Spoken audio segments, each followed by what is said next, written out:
Broadcasting from the heart of the nation, in the Hoosier Media Network studios, the next generation in conservative talk radio.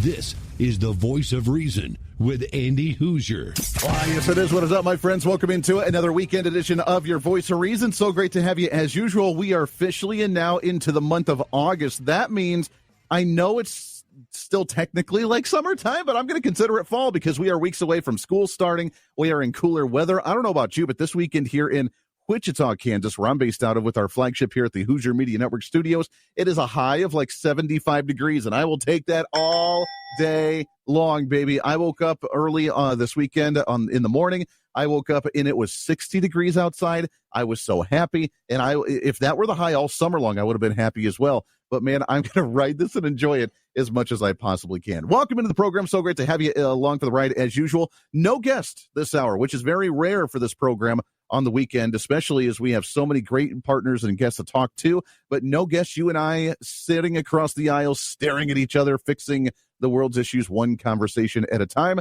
That's what we do. If you want to find out more about the program, check out our website, HoosierReason.com, HOOSER Reason.com.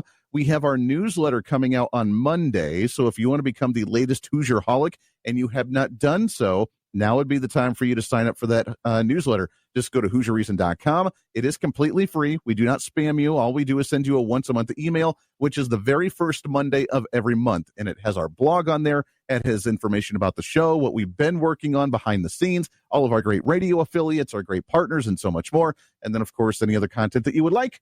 It's all in that newsletter by becoming the latest Hoosier-holic by going to HoosierReason.com. Also, if you want to find us on our social media, you can do so as well by the same handle at Hoosier Reason on any of your favorite social media sites. And if you want the podcast of this show, which we upload after every show, all 6 days of the week, then you can just find that by searching The Voice of Reason with Andy Hoosier. All right, I think I covered all that. Dave, welcome aboard, our great producer down in Dallas, Texas. Always great to have you, my friend. We have Trumpy Bear, my executive producer, here in studio, whispering me the words of the day. And, of course, Cornelius, our alien head intern. He's hanging out and observing the workings of mankind, which leads us to the most wild, absurd story I think I've ever seen in my entire life. It's your week in review. Yeah, so, all right, show of hands. I know, and this is more for the other side of the aisle, the ones that say Donald Trump is a pedophile, that Donald Trump's a rapist, that Donald Trump's a narcissist, that Donald Trump's a egomaniac. Well, I guess he is kind of an egomaniac, but who's not, right? That Donald Trump's some type of Nazi, or that he's a whatever, fill in the blank derogatory term that justifies the Democrats to get all angry and yell and scream, which has been quite entertaining this week because they've done a lot of that. But they have they have taken some of the comments that he has made to an entirely new level of stupid, because he did an interview, if you have not known or if you haven't paid attention, President Donald Trump, doing an interview with Newsmax late Friday night, being released on Newsmax. And one of the comments that is now making the headlines was not him talking about the jobs numbers, which we'll get into in a minute, talking about potential pardons that he could potentially do, which we'll get into in a minute, not talking about the potential nuclear war with Russia, which we'll talk about a little bit later. None of that. The headlines that we're seeing now this weekend is that Donald Trump goes gaga over Karoline Leavitt. So I want you for just a moment, unless you're driving, then don't do this. But if you're sitting at home listening, if you're listening to the podcast after, if you're listening to all of our great radio affiliates across the nation, I want you to close your eyes for just a moment. And I want you to listen to the way that the media portrays this compared to what the actual audio really sounds like. Because maybe there's a miscommunication here. Maybe there's just a gaffe and just a lack of understanding, right? I mean, we have a segment on our show where we really try to break down what Donald Trump really tries to say in his rhetoric, right? What Donald Trump really meant to say. We have to have that segment because sometimes Donald Trump, let's be honest, is not the most articulate kind of guy. But in any way, do you think that he's going gaga over Karoline Leavitt? Headline from MSN.com this weekend. White House Press Secretary Karoline Leavitt, 27-year-olds, could be fielding some awkward questions after President Donald Trump, 79 years old, they, of course, had to throw the ages in here for the awkwardness, took a moment in his latest interview to comment on what exactly it is about her that he likes the most. Here's the quote, and I want to read it in, this is option number one in the fashion of romantic novel. A rom-com novel, right? It's that face. It's that brain. It's those lips and the way they move. They move like she's a machine gun. As he goes on to talk about how Karoline Leavitt has, quote, become a star in her current role. Quote, she's great. She's a great person. I don't think anybody has ever had a better press secretary than Karoline. She's amazing. All right, that's tone number one. Now, this is almost like texting. If you're in a relationship and you're texting back and forth, I don't like to use expletives or anything because you can take those way out of context and then everybody thinks like, you're mad at me, which is not true. But that's read number one, right? With the romantic rom-com novel version, which is what the media is trying to portray. It's the headline on MSN right now. It's the headline on Drudge Reports, the headline on CNN, all of them, that Donald Trump goes gaga with Karoline Leavitt. Now, David, I want you to, just for a moment, see if the way I read it is anywhere near the romantic creepiness of Mr. Rapist, pedophile, whatever, fill in the blank Donald Trump derogatory term that the left likes to use against him. Is that what he really said when asked at the end of the interview, when they were going through the different people in his administration, and the host was like, hey, I wasn't going to mention her because she's in the room right now, but what do you think of Karoline Leavitt? If you don't want to answer this, I didn't realize she'd be in the room, but she's on my list. Karoline Leavitt. She's become a star. It's that face, it's that brain, it's those lips, the way they move like she's a machine gun. Is she in the room? She's in the room. She's a star, and she's great. She's a great person, actually, but she's I don't think anybody has ever had a better press secretary than Karoline. She's been amazing. So, again, in any way, does that come out as like a creepiness? He's praising her. She's a firebrand behind the podium with the White House press briefings that happen on a regular basis. She knows how to push back against the mainstream media. If you remember in the first administration, there was, the few individuals that they went through as the press secretary had a very difficult time because the media would just go after them constantly, just berating them nonstop. The media has not even had a chance to talk to Karoline Leavitt about this, and the media is already trying to encourage them to say, hey, next time you have a press briefing, you got to ask how to feel to be creepy with your 79-year-old boss trying to give you, talking about your lips. What are you talking about? The media drives me absolutely nuts. Now, that being said, let's move on to some of the other more substantial things that he talked about during the interview, because that's where the bread and butter is. The media is not going to talk about it, so we will, as we do on this show. Donald Trump covered a large range of issues, including, by the way, one that I think that most of us have been still kind of sitting back to wait on. That, of course, some of the Epstein list information. As you know, the Department of Justice interviewing Maxwell to talk about more than 100 individuals to see where she stands and what her information was on those. I know that this week as well, she's been transferred to a new prison in Texas. I don't know necessarily what that means or if that's good or bad or anything, but he said, hey, I'm ready to start releasing just about all of it. And I think he probably wanted to know, just to get a feeling of it, because we'd like to release everything, but we don't want people to get hurt that shouldn't be hurt. Yeah. And I would assume that was why he was there. I want to release everything. I just don't want people to get hurt. And you can't have people associated. First of all, the files were run by some very bad people and very sick people like Comey and Lisa, the whole group, all those people in that office. They ran those files for 4 years. And if they were going to use the files, they would have used it before my election, because unless they're stupid, which to a certain extent they are stupid. I love that. Well done, President Donald Trump. Now, remember, this is the same, that we're starting to get more information. After we saw those weird tweets or truths or whatever we call them on his Truth Social, where he said that it was a hoax and that all the documents were fabricated. It was nothing more than just the same like the Russian dossier.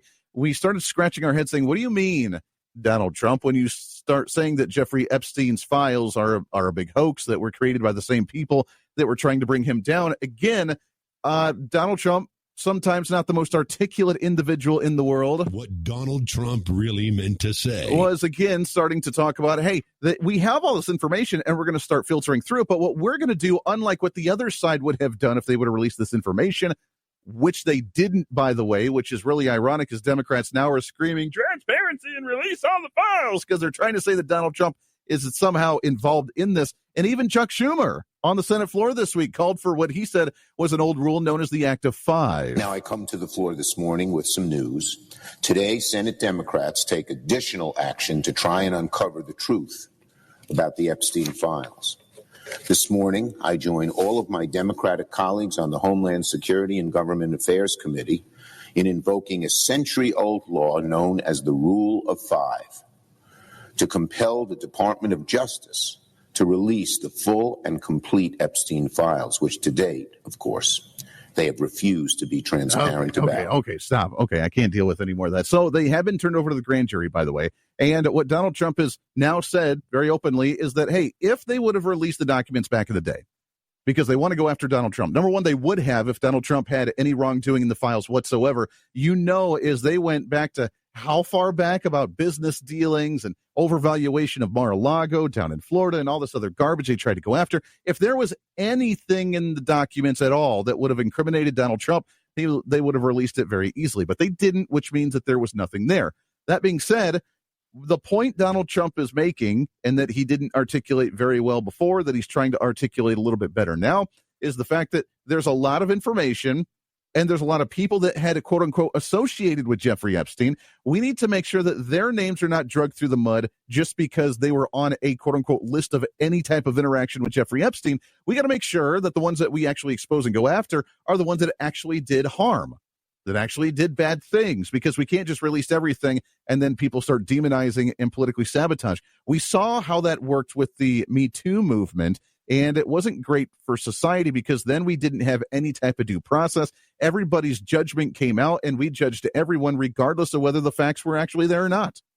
We just didn't care. A woman would claim that they were raped by so-and-so, and then that person, that kid, that boy, that man, whoever it was completely destroyed. Their political careers, their personal livelihoods, their college careers, whoever they were. And there was no evidence. There was nothing. There was no due process at all. Even if they weren't committed in the court, they were just their public appearance was completely demolished. Their public credibility completely demolished, and we can't allow that to happen. So Donald Trump's essentially saying, look, we're going to release it all, but we want to make sure the information we release is in context for us to understand what's going on. We're not filtering anything. We're not removing anything. I'm not removing my name off of it so I don't get in trouble. None of that's happening. It's very simple, and we're actually going to release the information in context so you understand what's really going on. But the way he talked about it is kind of how he talked about as well with one of the questions during this interview in Newsmax regarding pardons. And would you pardon certain people? And the way he answered it, again, shows that he's not paying attention to this issue. He's got bigger fish to fry. Let me ask you, Mr. President, just about pardons. I've got three names for you. And the first one, look, the media didn't care about this story when Joe Biden was in office. Suddenly they care about this story again. Ghislaine Maxwell serving 20 years in prison for sex trafficking. Is clemency on the table for her in exchange for testimony? I'm allowed to do it, but nobody's asked me to do it. I know nothing about it. I don't know anything about the case, but I know I have the right to do it. I have the right to give pardons. I've given pardons to people before. That's kind of a basic answer for him. It's just, I'm not following the case. I'm working on trade deals. I'm getting the economy going. We have legislation happening. We have so many other things working on. I'm not focused on pardons. I don't know what they're talking about. By the way, the other names included George Santos, which he's like, I've never met the guy. That was his answer. I don't know what he did. I never met the guy. And then, of course, P. Diddy, which, again, I knew the guy before. He didn't like me when I got into office, so I don't know if I'll pardon him or not. Nothing about the actual case. He's not focused on this stuff. Lots more coming up for The Voice of Reason. Stay here. Voice of Reason with Andy Hoosier.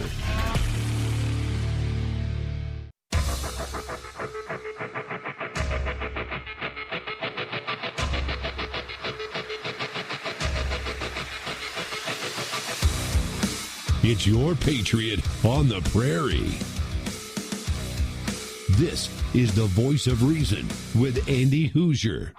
That is. What's up? Welcome back into it. Great to have you here for your weekend edition of the program. Catcalling against Karoline Leavitt. Come on, man. This is just again, I smell a bit of desperation from the media. They have nothing else to go after him for. They are so desperate to try and bring him down a couple notches. And it reminds me of the situation when they said, Donald Trump said that there's good people on both sides, talking about like the rally in Charlottesville about the white supremacists, which is not what he said, or when he's like, he doesn't want brown people coming across the southern border. Yeah, they've tried to label him so much, and that's the narrative that comes out. They hear just this little breadcrumb that's a complete fabrication of what he actually said, taken completely out of context, and then they run with this, and that's going to be the narrative that we have to fight against for however long that they go after him now for the next few years that he's in office. Or this is going to be, I guarantee you, this interview with the Newsmax, where, again, let's read it, where he talks about Karoline Leavitt, and he's trying to compliment how brilliant she is behind the podium in the White House press briefings. It's that face. It's that. I'm going to read it again. Romantic. For all the female listeners out here, you'll enjoy it that read those romantic books. It's that face. It's that brain. It's those lips. The way they move. They move like she's a machine gun, where she's going to become a star. I don't think anybody has ever had a better press secretary than Karoline. She's been amazing. She's a great person, actually. Now, okay, so read that in creepy romantic novel series compared to what Donald Trump really said. If you don't want to answer this, I didn't realize she'd be in the room, but she's on my list. Karoline Leavitt. She's become a star. It's that face, it's that brain, it's those lips, the way they move like she's a machine gun. Is she in the room? She's in the room. She's a star, and she's great. She's a great person, actually, but she's I don't think anybody has ever had a better press secretary than Karoline. She's been amazing. I don't get it. I don't get the whole weirdness that they try to turn it into, because I don't see anything weird with that. It's almost like, and we'll talk about it after the bottom of the hour in just a little bit, this whole, Sydney Sweeney thing. They just make it weird. Remember the whole campaign last year when when they announced J.D. Vance as the VP run, and the entire talking point that was all over the mainstream media was weird, that J.D. Vance is just weird and everybody's weird. And that was the trigger word that everybody had to say was just weird. These people truly are, they're just weird. Their mind goes to the strangest places when Donald Trump says something and they twist it, or they mishear it, or they misrepresent it, or whatever, and they just take it to a level where we scratch our head and like, man, why? Why do you do that? Doesn't make any sense to me. Transparency coming out. We're winning across the board on releasing information. We're getting it more information out there by putting it into context, where it's not just a free-for-all and just anarchy when information like the Epstein files ends up coming out at all. Then we have real information, true, factual information coming out, like, I don't know, the jobs numbers. What's trending today? So if you haven't heard, the jobs report came out at the end of this week from the Bureau of Labor Statistics, and they have recorrected some of the numbers from the past few months. Again, media running with that one, saying that Donald Trump is not seeing the economy that he was promising. Where is this great economy with all these great jobs that were coming to the United States with the ongoing tariff and trade negotiations, and that the corrections are nothing more than a example of the failure of the Trump administration? Is that necessarily true?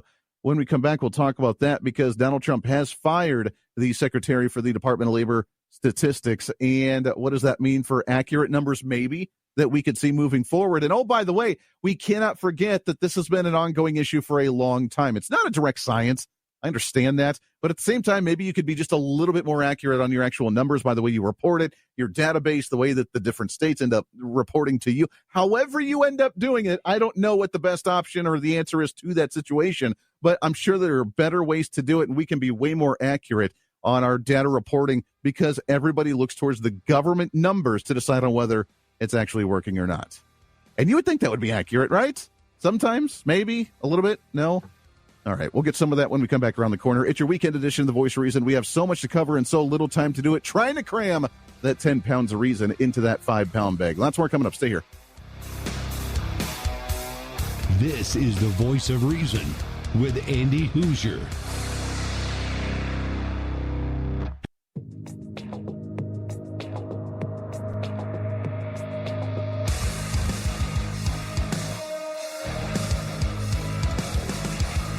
Truth, reason, and common sense. This is The Voice of Reason with Andy Hoosier.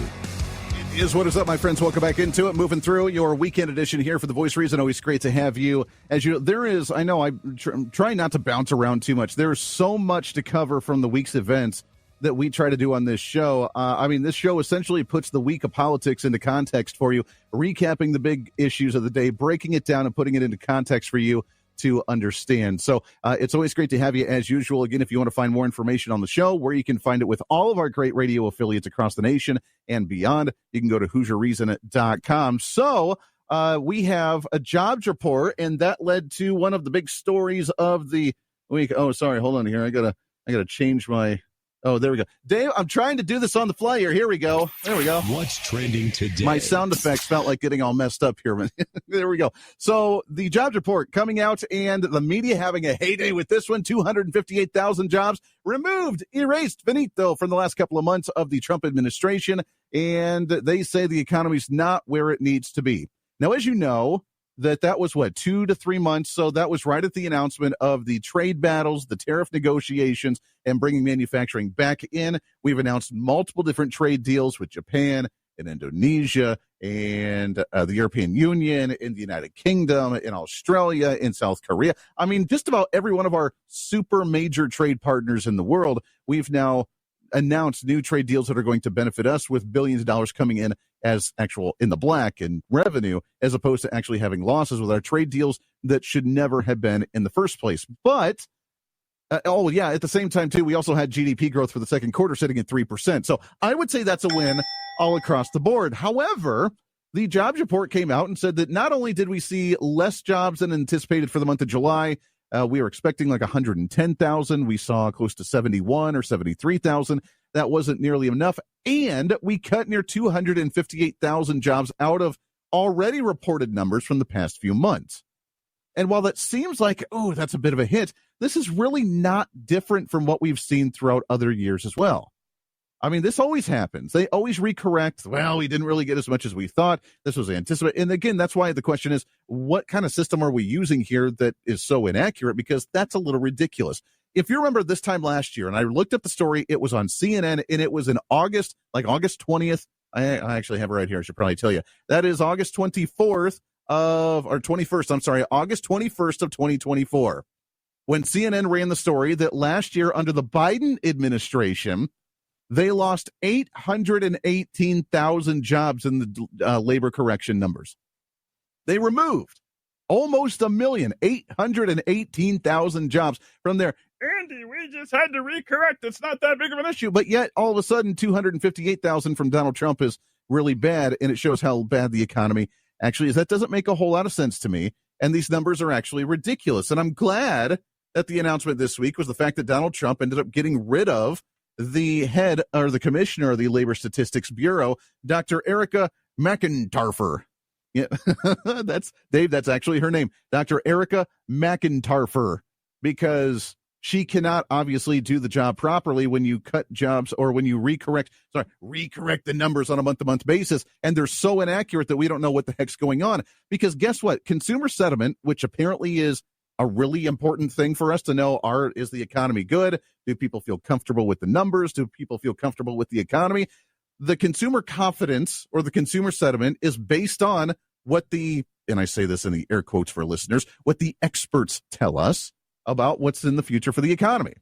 And obviously we've been under the transitional period of the tariffs and trade deals right now. And that started 3 months ago, the same time period where we had a recorrection of the job numbers. So we were already in a transitional period.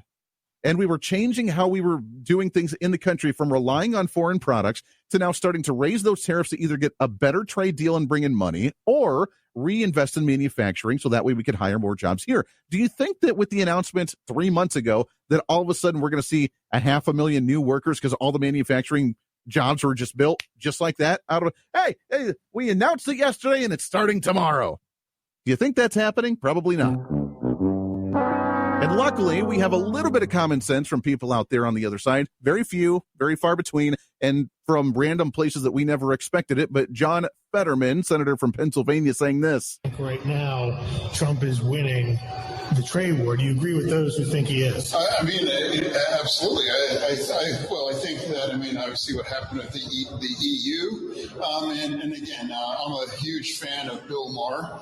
And I think he's really one of the oracles for my party. And he acknowledges, he thought that the tariffs were going to tank the economy. And he acknowledged that it didn't. So, so for me, it's again, it seems like the EU thing has been going well, and I guess we'll see how it happens with China. We'll see how it plays out, but it seems like everything's going well the way it's supposed to, which, by the way, if you have not heard that Bill Maher audio, that was really interesting to listen to as well. He was like, yeah, I listened to the experts. They told me we were going to go into a recession. They said that the prices of groceries and the prices of school supplies and prices of shoes and prices of everything else was going to skyrocket 2, 3, 4, 5 times the price that they were supposed to. That didn't happen. Everything's playing out the way that Donald Trump thought it was going to happen. The experts were wrong, and I was wrong. What a wild concept. Bill Maher openly admitting that. A lot of Democrats starting to finally admit the fact that, hey, maybe, just maybe, Donald Trump's onto something. Maybe we should let this play out, and we should stop complaining about it, because if we make a prediction that's going to be negative and that negativity doesn't come to fruition, then we kind of look really, really stupid, right? So sometimes you just need to stop going to the negative all the time and just anticipate, let's see what happens. And if it does go negative, run with it, baby. I guess go for it, do your thing, whatever. But it's not happening at all. Even when Chuck Schumer goes on the Senate floor, the EU trade deal is terrible. Over the weekend, Donald Trump announced a new trade deal with the European Union. The deal. It will result in a $90 billion per year tax hike on American families. When you raise tariffs, the American families pay for it. $90 billion tax on American families in this tariff deal with the European Union. Donald Trump is, as usual, trying to hype up, exaggerate, and lie about his Donald Trump always lies, almost always lies about his accomplishments. And this is no exception. He didn't want a lawsuit there. He had to backtrack just a little bit. He almost always lies. He doesn't always lie, but he almost always lies. That's on top of what MSNBC said this week as well. Yes, more on the horizon. One of the biggest that I'm still waiting for right now is towards Canada, understanding what the tariffs are going to be there, if they're going to get that 90-day delay that Mexico just got. There are tariff hikes coming across the gamut of everything that you're buying for, vehicles, back to school, sneakers, anything you're using for camp and after school activities. All that stuff is on the chopping block and subject to what will be tomorrow as high as 40% tariffs on, sneakers and all the apparel you wear to spend your summer months. All right. So more hysteria coming out. Now, we've gone through 3 months of this. Do you still believe it?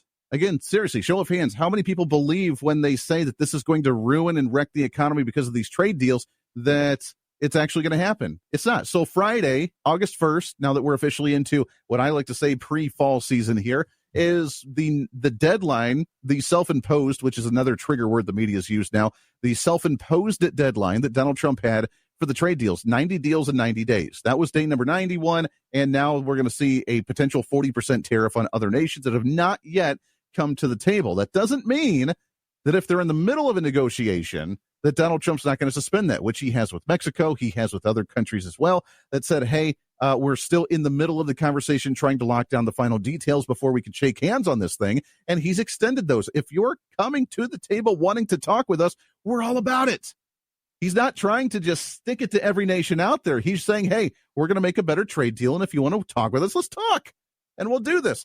And by the way, if you're out there doing all the school shopping, trying to get prepared for school to start in the next couple of weeks, do you really see the prices higher than what you have in the past few years? Inflation overall is down compared to under the Joe Biden administration. So I don't really know what you're talking about when they say prices are going to go up. Because even if they are going to, let's just say worst case scenario, even if they are going to go up, right now, the stock and the materials that are in the stores for you to be bought in the next week for school supplies, they're already there. So why would those prices go up? The company themselves has already purchased them. They've already been shipped over here. They've already been transported to the store, and they're already on the shelf. Why would those prices go up? It would be future items that would be imported under the new tariff system, right? So why would the car sitting on the lot be more expensive right now? Why would the backpack in the grocery store or in the Walmart or wherever you go shopping be more expensive right now? That doesn't make any sense to me. Lies from the left-wing hysterical media. But that's what they do, and they've been wrong so far. They're going to be wrong again. Look, we're going into quarter number 3 and quarter number 4 economically, and that means that this is going to be the telltale sign of when people spend more money for the holidays and what they look like with businesses hiring part-time jobs with the product that goes off the shelf during the holiday season and what that consumer confidence actually looks like. And I got to be honest, this is just my prediction, is not an economist, but what we've seen so far, and even during the transitional period for the last 90 days when we've cut the potential jobs that we thought we originally had, that doesn't mean the economy is not doing well. With 3% GDP growth, I would think that things are still going relatively nicely and moving in the right direction, and it's only going to get better from there. What's going to hang them up or not hang them up, I think, is going to be more on the private sector side on how businesses actually respond. And do they see the optimism, which they are because they've already said that they're starting to spend more money. They feel more confident in investing in their business, expanding their business, hiring on more employees. We're already starting to see that. And what the marketing looks like on who they're actually appealing to in the demographics. Obviously, American Eagle doing very well this week, I would think, with the latest ad from Sydney Sweeney, which is where we'll go to when we come back around the corner. We got one segment left for this hour here of the Voice of Reason's Weekend Edition. Are we seeing the pushback from the death of wokeness? And with the marketing schemes of the private business, now that we know they have the opportunity to do well, is that where we go from here? We'll cover that when we come back around the corner. It's the Voice of Reason. Stay here.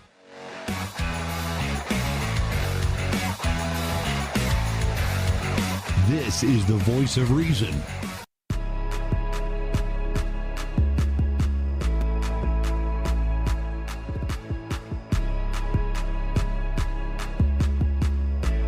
Where Hoosier-holics gather every week. This is the Voice of Reason with Andy Hoosier.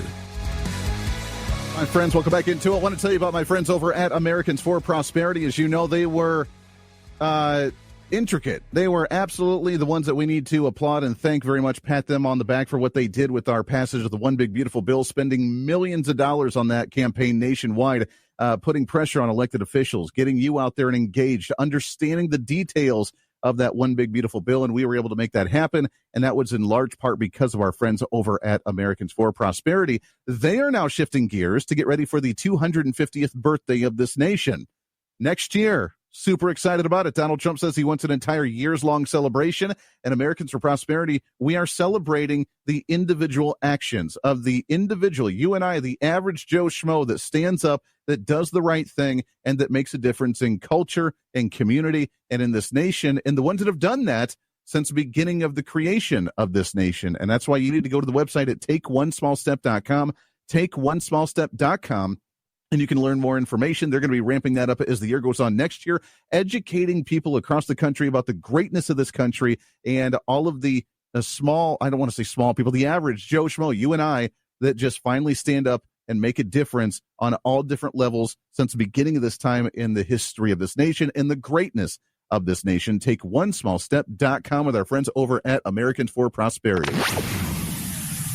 All right, I got to do this because we have a little bit of time left for this hour. We have to talk about the Sydney Sweeney American Eagle issue. Is wokeness officially dead? Are we done with the shenanigans and the stupid of advertisements? And I got to show, I have to ask the question, is there a single ad, let's say from, I don't know, the Super Bowl, because that's really the most important one. Everybody watches it more so for the ads that they do even for the game. Is there a single Super Bowl ad that you've watched in the last 4, 5, 6, 7 years that have been memorable to where you remember that and you're like, wow, we need more ads like that? Really hasn't been at all, right? I mean, they've tried to really go PC. They've been a little bit more family friendly. They've gone woke for a lot of them, and they just were just immemorable. We just don't care. I mean, the great ones back in the day were the Doritos, where the baby shoots out of the mother that's in the hospital because it was chasing the Dorito.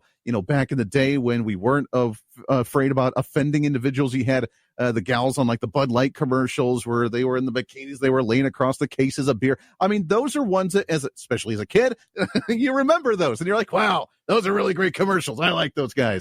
Yeah. Well, now we have this whole Sydney Sweeney issue where the progressives apparently, did you know that if you talk about the genes of a model, meaning that whatever makes them look good, apparently, that they're also, which brilliant marketing, by the way, the also innuendo of jeans, like the actual blue jeans that you wear. And Sydney Sweeney, a model / celebrity, had no clue who she was before all this, but now everybody knows who Sydney Sweeney is, did this ad, not overly sexualized. I mean, she wore baggy jeans. It wasn't like it was super curvy or anything. And then wore denim and said, I got great jeans and you should wear jeans too. Apparently, those jeans are sold out now from American Eagle. Tell me how the economy's bad when those jeans are now completely sold out. The company, by the way, releasing a statement at the end of this week saying that this is their response after all the backlash.